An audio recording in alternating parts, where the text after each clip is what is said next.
Hello, everybody. I just want to come in here and say hello. I hope that you actually, first and foremost, are having a great day. I hope that, not just having a great day, but a fabulous day. I don't know how's it going over there by you. I'm in Chicago, so it's like super cold. I actually wish that I could be making those like little things with like the bubbles. I think it's like the soapy water, right? So I like saw something in YouTube about it. But anyways, so I just kind of wanted to give you guys a little follow up on the interview that I had with Jeff. So I talked to God, sat with Holy Spirit, and I sort of wanted to make sure that I was saying what it was pressing in my spirit. So I have a few of you guys, reaching out. I appreciate you guys emailing me and asking questions. I'm here, honestly, to answer as many questions as I possibly can. I am a mom of a almost 19-month-old. I am also a full-time employee as well as a wife. And so I do have a lot of stuff to do. However, the Lord is actually giving me the grace to be able to be in harmony with all these things that the Lord has me do in this season. So I first want to let you guys know, also God gave me the name for the channel, which is called One Sheep Ministry. The reason why it's because I always say that whatever I do, it doesn't matter if just one person gets saved or one person comes to Christ fully and falls in love with him. Because God says in his word that he will leave the 99 for the one. And so I always say that. And he's like, what don't you call your ministry this? And so I was like, okay. That's actually a beautiful name. So that's why the banner in the channel. So just kind of want to give you guys a little explanation of that. So let's get right into it. So we talk about, I wanted to talk about my latest encounter I had with Jesus. I do want to make it clear this is not the first one that I've had, and it's actually not the latest either. But I kind of wanted to hone in a little bit in this because I've had a little bit of questions regarding the encounter that I had. I have to tell you that I truly wanted to seek the truth with all my heart. Later on, now that I'm where I'm at, I know that Jesus does say in his word that he is the truth, he is the life, and he is the way. Once I started to submit to the Lord and just understanding my place in this earth, is that I just started to develop this hunger to just wanting to know him more and more and more, which in reality was a gift from the Lord, developing that hunger. I fully surrendered my heart, and I think that is one of the biggest things that we could do as anybody that's trying to seek the Lord. I truly wanted to seek that myself when I was in New Age. I thought that maybe the next ceremony would give me more healing, and I'm not going to lie to you guys. I'm going to be very transparent.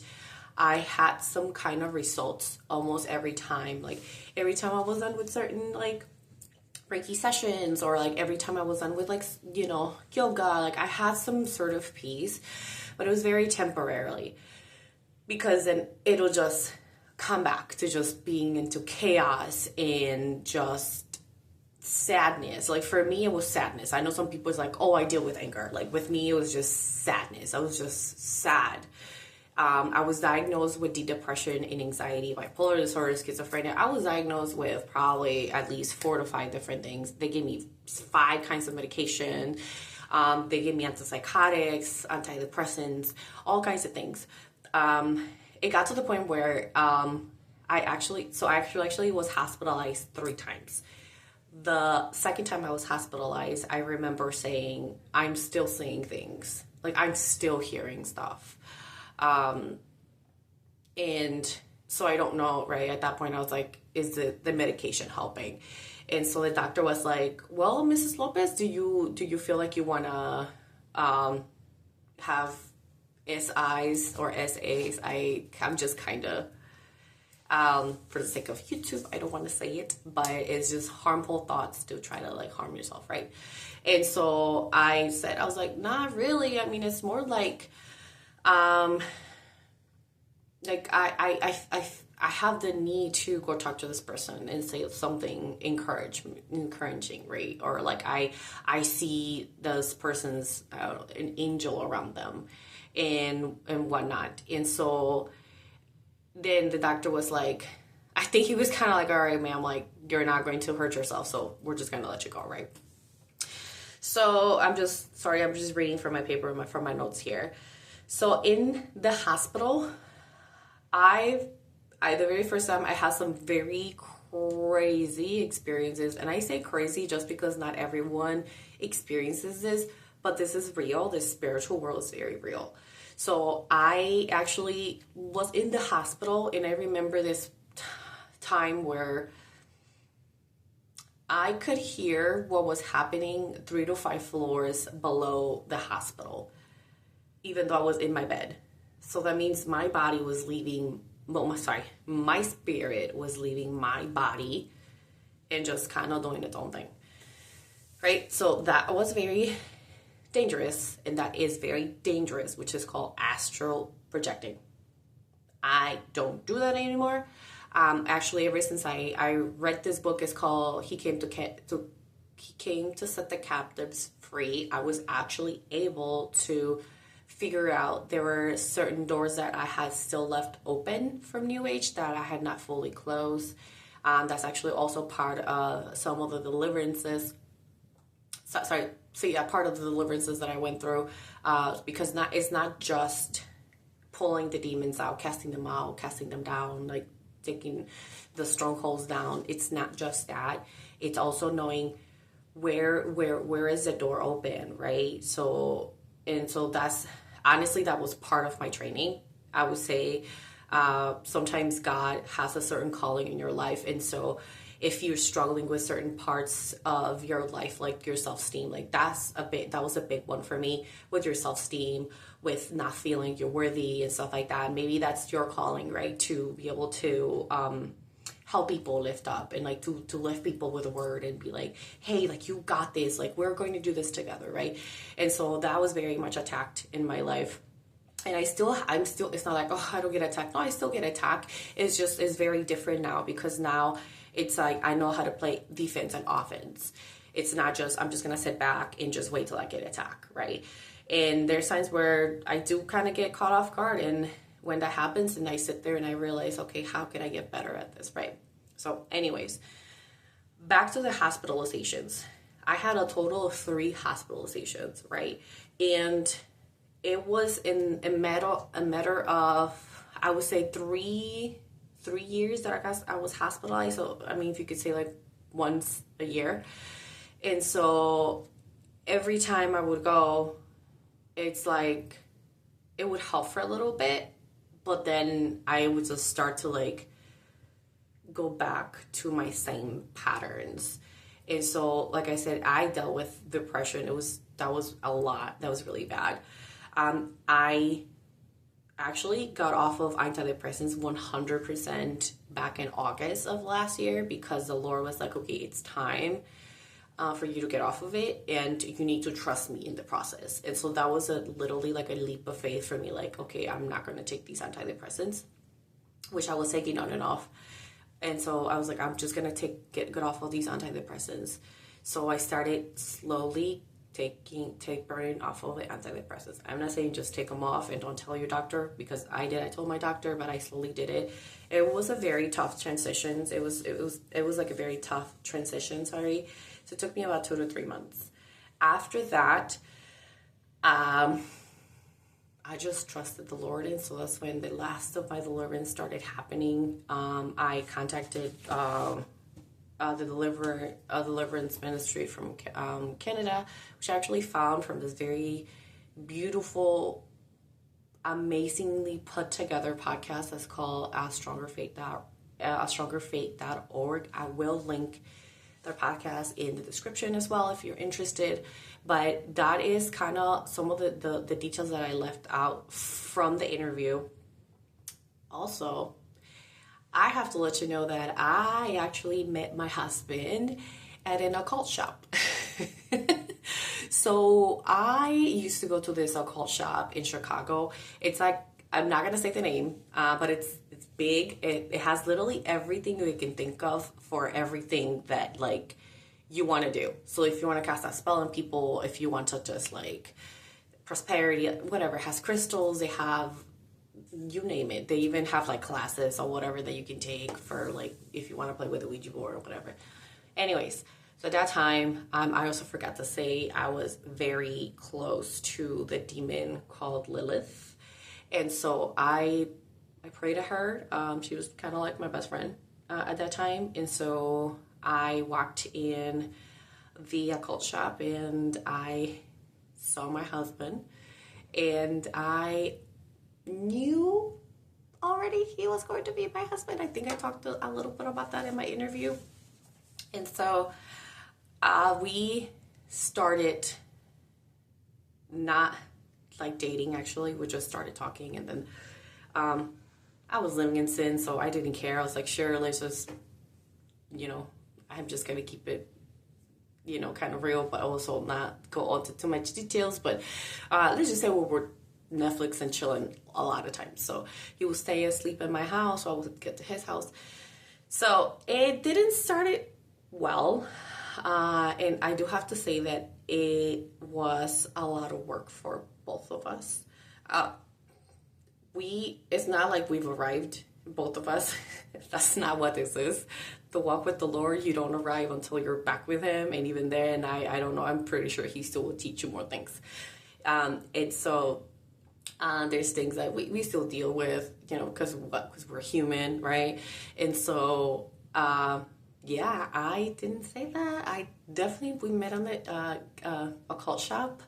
I do have to say, one of the details too, I guess that's like prominent in my heart, is that my husband used to go to a Christian church as well, and they were like, I think they were Pentecost, but they were, what can I say?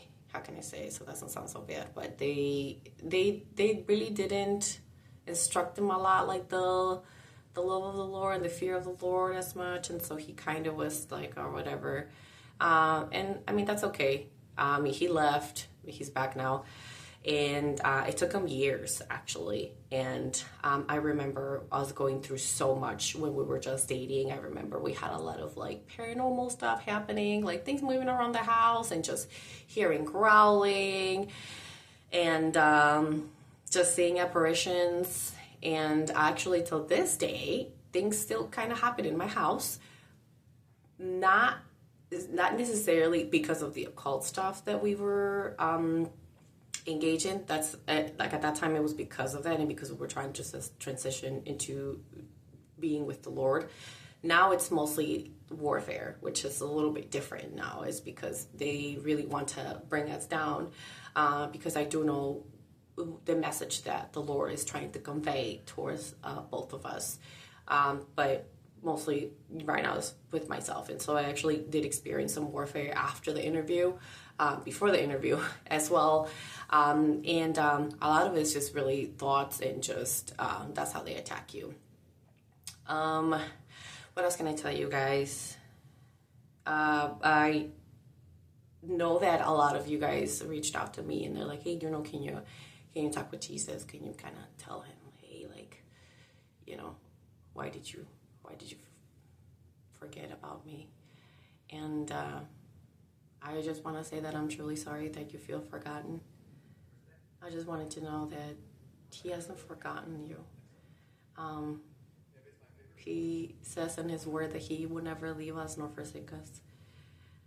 I have been praying for everyone that comes to my channel, and for anyone that reaches out to me personally. And so I really want you to know that you're not forgotten. He's always there with you. So I'm really sorry that you feel that way, but he is there. we can reach out to him. We really can. You know, it says also in the word of the Lord that if we seek him with all our heart, that he'll listen to us. You know, it also says that we shouldn't rely on our own understanding and trust him with all of our hearts. And I know that trust is not something that everyone comes so easily to just be, right? Just be trusting in someone you don't know, right? It's like, Maria, you're asking me to trust someone or something that, like, I don't even know. Well, what do you mean just trust them, right? And I understand that because I also been there, right? I've fallen down in my face. There was a season in my life that I didn't want to talk to the Lord. I stopped praying. I stopped reading my Bible. And the Lord has a way to reaching out to you. And it's also always very personal because he wants a personal relationship with you. He wants to know you.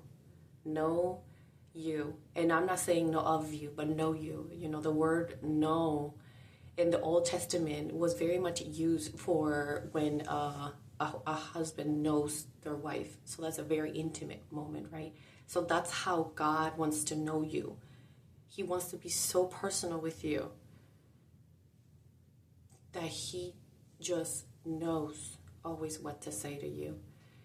By a word from someone else's mouth, by a podcast, by a book, by a little child, or sometimes by you just staring at your hand while you're taking a shower and look at the water that's dripping on your water and realize, wow, I am so grateful because I have water and God is providing this for me. And I'm telling you, because I've had this before. I've had God talk to me even while staring at a strawberry. And it's one of the things that I think has helped me a lot. I do have to say that's one of the things about like coming from New Age. You don't box God so much, but religion still tries to drag you into thinking that God can only speak to you through certain stuff, right? And so one of the biggest things too is read your word. Read the word.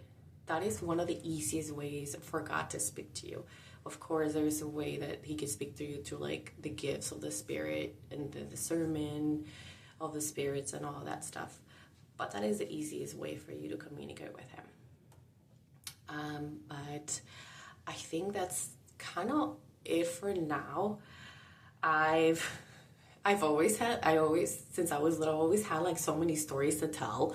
I think that's just kind of been one of my gifts. So if you guys would like more stories just from other times, maybe when I was younger, it's just I don't want to make such a big video, but I wanted to follow up on these because that's kind of what the Lord gave me to kind of press on me and to give you guys. So I, just like always, guys, I really hope you're having a great day. My heart goes out to you for every single one of you guys that are reaching out to me, for everyone that's watching this channel. I appreciate you just being here, and I appreciate the Lord so much for bringing you guys, what am I saying? Anyways, you guys know what I'm talking about. Thank you very much for watching. Have a good one.